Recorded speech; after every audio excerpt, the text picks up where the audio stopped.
vai es ticu, vai es neticu pensijai, vai tāda būs, bet vēl tā attieksme no valsts. Valsts un publiskais sektors pašlaik netraucē cilvēku. Vienkārši ļauj, tu nevari ietekmēt cilvēkus, bet tu vari ietekmēt cilvēkus. Wow! Man te patīk. Galvenais sevi iedvesmot, sev noticēt un darīt to savu lietu. Un tas ir par to aktīvismu līdzdalību. Bet ir jādara un ir jāpamēģina arī kaut kādu reizi, ka kaut kas nesanāk, lai tev būtu tā pieredze. Mēs to darām ar asinīm, ar šonām un visu to pārējo. Traupatījām ir viens nolīgs. Ka sliktas lietas pasaulē notiek nevis tāpēc, ka sliktie dara, bet tāpēc, ka labie nedara.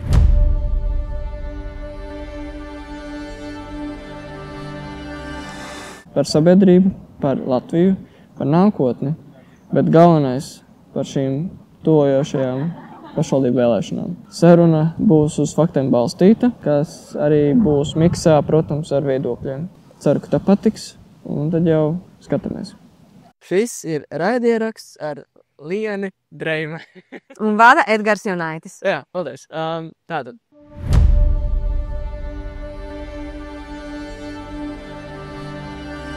Pārunājam par jauniešiem, par manu vecumu, arī mazliet arī par viņas vecumu. Mūsdienu jaunietim, ja ir bijis tāda laba filma vai viegli būt jaunam, un šodien jūs to jautājumu, vai viegli būt jaunam, ka tev ir viena klišķa attālumā, tu redzi, kā dzīvo jaunietis tavā vecumā štatos kaut kur, vai jaunietis tavā vecumā kaut kur citur, tev ir ļoti grūti norientēties, kas ir tās tavas vērtības. Un ir ļoti vēl lielāks izaicinājums mūsdienās jaunietim saprast, kas ir tas tavs kodols un pie kā tu pieturies. Un mums kā mazai valstī ir ārkārtīgi svarīgi tam, lai mēs tiešām saglabātu tās savas nacionālās vērtības, lai mēs būtu tomēr vairāk konservatīvi un mēreni nekā galēji progresīvi un līdzīgi. Tīpaši mūsdienā. Jā. Viņi ļoti svarīgi. Vienlaiks, protams, ir jādod tā brīvība un iespēja būt dažādiem. Mūsu dažādībā ir spēks, un mēs esam daļa no Eiropas, un Eiropas auglis ir dažādībā ar spēks, tā kā tas mums ir jāsaglabā. Bet tomēr ir jāsaprot, ka ja mēs ļoti viegliprātīgi attieksimies pret kaut ko puspaudzi, lietas aizmirsīsim. Par to vēsturi, visa vēsture no laika gala cilvēki kaut ko sasniedz, pienāk tumšāka laika, viņi atkal to aizmirst. Tad atkal viņi nejauši to sasniedz un kaut kādas lietas atkal aizmirst, un tā tas visu laiku iet, bet ir tomēr kaut kā tas attīstības līmenis jāsaglabā un jānes tālāk. Un jauniešiem jau nedaudz akcentējot par senioru dzīvi Latvijā. Liela daļa vienkārši tiešām jaunieši saka, bet es tik redzu, kā dzīvo man vecā, viņi uzstādzīts, es te negribu palikt, es gribu braukt projām. Ne jau tāpēc, manuprāt, ka vai es ticu, vai es neticu pensijai, vai tāda būs, bet vēl tā attieksme no valsts. Jo labi, man šķiet, ka mums ir, kā jaunajai paudzei, zināšanas, kas ir jaunās tehnoloģijas un tālāk, kā mēs tur varam būt vairāk naudas vai kaut kādas finanses uzprišnīt.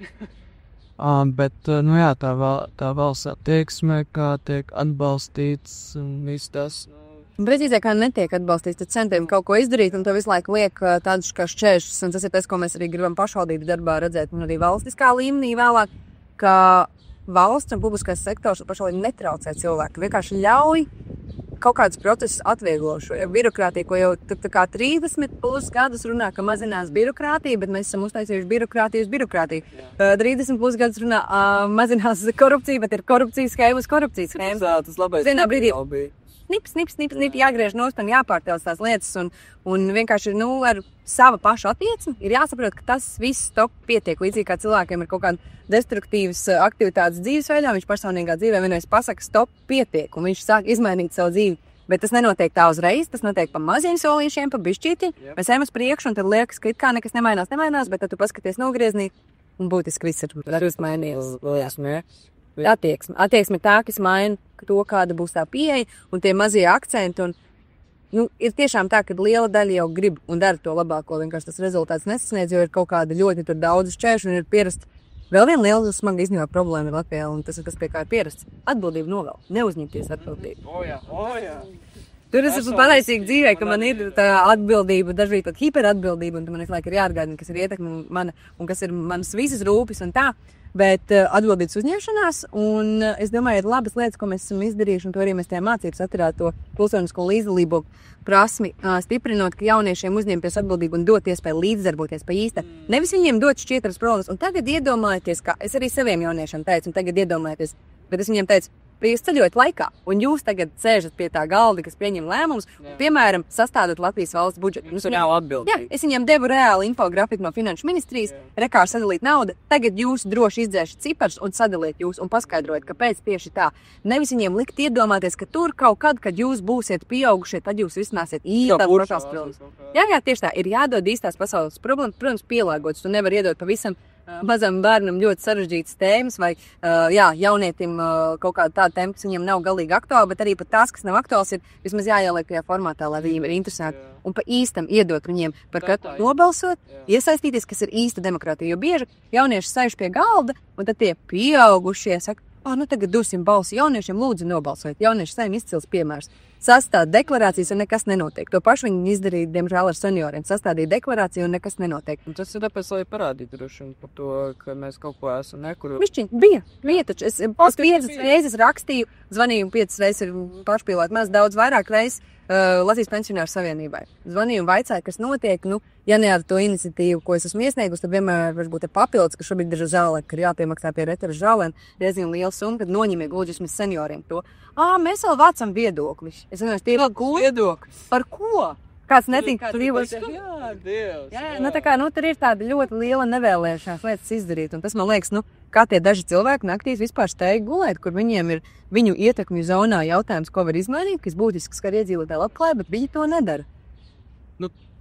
Te arī ir tas, kā Latvijas jauniešus motivēt palikt Latvijā, nevis doties zemenes lasīt, palikt un tā kā, Nav slikti, varbūt, ja jaunies aizdodās uz brīdi kaut kur gūt nedaudz Eiropas pasaules pieredzi, bet ir jāieliek ļoti spēcīgs, un tev ir tas labais piemērs, ka tu esi bijis saistīts ar skaisto tradīciju, kas ir dziesmu svētku un deju svētku tradīcija, ka ir jābūt ļoti tām skaistām vērtībām, kas stiprina tieši pie tā mūsu unikālākais Latvijai. Mēs neesam visunikālākie, dziesmu tādi arī citur reģionos, bet mēs viņus esam izkopuši tik ļoti, ka viņi ir tiešām kaut kas pārcilvēcisks, skaists un tiešām bezgalīgi vērtīgs.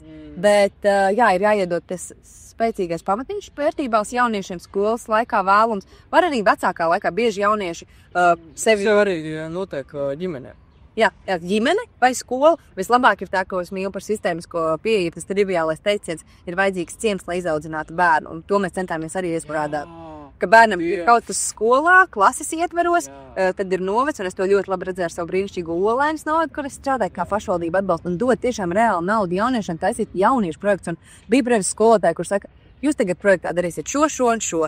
Ir dažkārt tā, ka skolotājs grib palīdzēt, lai viņiem pēc sanāk tiem bērniem, bet viņiem ir jādod pašiem izdot. Viņiem ir jādod. Un viņiem varbūt pat nesanās. Tas ir reāli, ka tu ir mazs bērns, 5 gadi vai 3 gadi, viņš sasicas, jā, un tur varbūt mamma, šausmu, jā. Tas bērns jau uzņem tavu pieredzi, tavu emociju, un tu skaties uz vecākā palīdzību, bet tad vai tu tā kā šausmās esi, vai arī tu tā, kā es tev varu palīdzēt, kā es tev varu pateikt, jā, tas ir sāpīgi, tu sasiti roku vai galviņu. Bet visticamāk vēl sasitīsies, jo ties vēl sportu Rokā. Tu beidzot ņem vienkārši pieredzi. Jā, tā attieksme. Man līdzīgi arī, jauniešiem pārāk palīdzēt par vienu skolā, gan vēl kaut kā izdarīt darbu, viņu vietām dažreiz liekas, ka mēs palīdzam, bet īstenībā mēs viņiem nozogam iespēju. Tāpēc ir jādod jauniešiem iespēju pašiem mācīties, ja mēs caur kļūdām īstenībā vislabāk mācāmies. Protams, ja tur ir aplama kļūda un tu redzi, ka tas jaunietim kaitēs un varētu radīt ilgtermiņā sliktu pieredzi, bet, protams, ka palīdz viņam un ievirz. Arī varētu būt to kaitēšanu. Es vairs nācu tajā izglītības tajā līmenī, bet tikko bija Rīgas maratons. Vai tas redzējis viņa to bildi? Viņš noskrēja, jā, tas ir tieši, manuprāt, arī tas, par ko īstenībā tā viena no lielākajām problēmām. Nerunājot arī par senioru labklājību, bet tas, ka labi skatīts, mums laiks iet uz priekšu un būs nākotnē pienāks. Rītdien arī pienāks.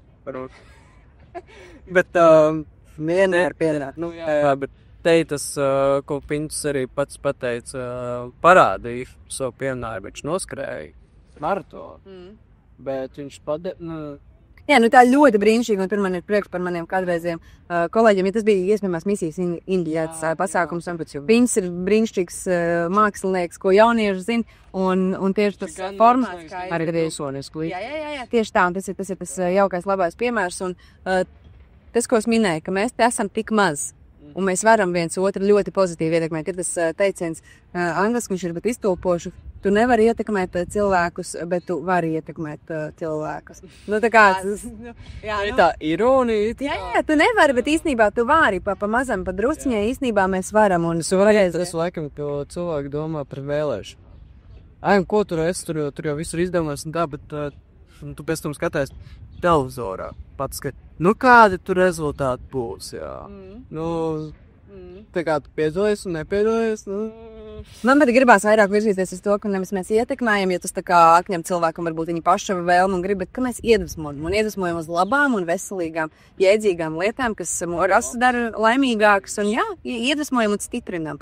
Man liekas, tie spēka, labie vārdi ir daudz vairāk jāsaka. To mēs arī mēģinam ar mūsu sievišķīgo pieeju, to empātisko pieeju, ka mēs nevis kaut ko sliktu un aiz muguras runājam, bet kaut ko labu un sejā. Un cik nu vien var, kaut ko labu un sejā. Un pat, ja tu iekšā jūties citādāk, jo ir tā cilvēkam pašironija gan par sevi, gan par citiem, bet tu tomēr mēģini sevi apstādināt un nepateikt to dzelīgi, jo tiešām, pat ja tu jūties dusmīgs un nejauks un vēl kaut kā, ja tu to apturi sevi iekšā un tomēr uz āru translēt, cik nu vari, jauki un cieņpilni, tu beigās jutīsies labāk. Un tas iegūms tieši tā, jo ja tu pateiksi kaut ko sliktu un indīgi, tu iekšēji, lai kāds tu būtu, varbūt nejauks cilvēks, un tāpat visticamāk jutīsies slikti. Pirms es kaut kāds cilvēks, kas nejūtās laikam nemaz slikti, bet domāju, cik es visi zinu, visi pārdzīvo, kad kaut ko slikti izdara un pasaka, tāpēc, tā nav kā matemātikā mīnus un mīnus ir plus, bet noteikti plus un plus būs, un tas ir droši. Tev turētu, kā tu pati kandidēji uz vēlēšanām, partijas kontrīnviedus dienas. Pirmais saraksts. Sieviešu pirmais saraksts kopš neatkarības atņemšanas. Jā, šī nav reklāma, bet šis ir mans ieteikums, tas izuzmāk. To es nezinu. Es esmu vienkārši ļoti laba alternatīva un iespēja jebkam citam, ko šobrīd piedāvā. Pēc tam par cilvēkiem. Man patīk unikalitāte, tāpēc man šis ir unikāls gadījums šajā gadsimtā. Arī atjaunotās. Jā, tādā ziņā viņas toreiz bija veidojuši sieviešu sarakstu un bija centieni sieviešu partiju izveidot, bet tad bija, mums iespētāk saka. Vēl cerēsim ļoti, tāpēc mums bet jā.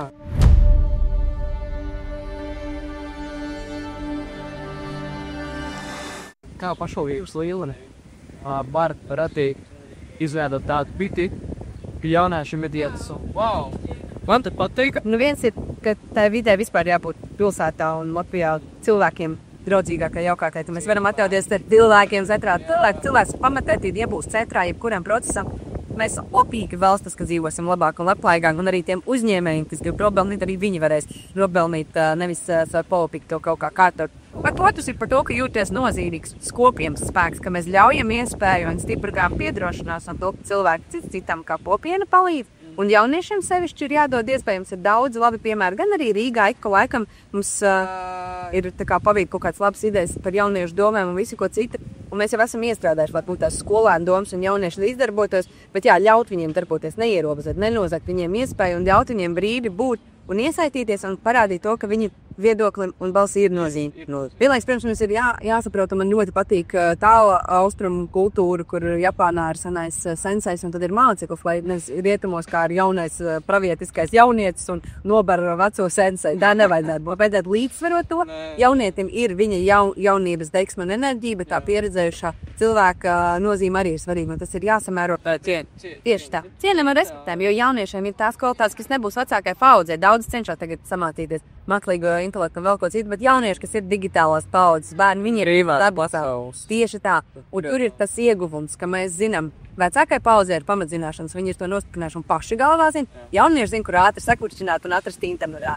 Bet tas ir jāliek kopā, nedrīkst aiziet vienā vai otrā galējībā ir jāsurēlot vispār. Tiešām jāveido tās kopietas tāds, kur šī paudzes arī var sakti. Jauniešiem ir jābūt arī viņu vidē, viņu skejpēkam, un tur var būt arī 20, 30, 40 gadnieki skaitā, tad jauniešiem ir jādod tā vide, kur viņi var darboties, un ir vēlme un vajadzība satikties arī ar citām paudzēm. Tā vienojošais elements. Mums ir labas dažas jau lietas, kas ir lielāka tradīcija dziesmasē, kur satieks visas paudzes, Mums ir dažas supergrupas, kuras mīl visas paudzes un iet uz viņu koncertiem. Tā kā mēs jau īstenībā esam dabiski radījuši tādu. Jā, tā kā, Bet tur arī īstenībā tā lieta, kā ieteikums un kā būt rūdījums sabiedrībai. Tā stratēģija, tu iedvesmojas no viens no otra. Ne visi, protams, kļūt par iedvesmu samotēm. Galvenais sevi iedvesmot, sev noticēt un darīt to savu lietu. Sev noticēt. Jā. Un dažreiz nav tik viegli sev noticēt, bet tad dažkārt citu atbalstot. Tu saņem atkal to. Tas ir cilvēks ciems cilvēkam. Cilvēks ciemam. Jā, viss precīzis.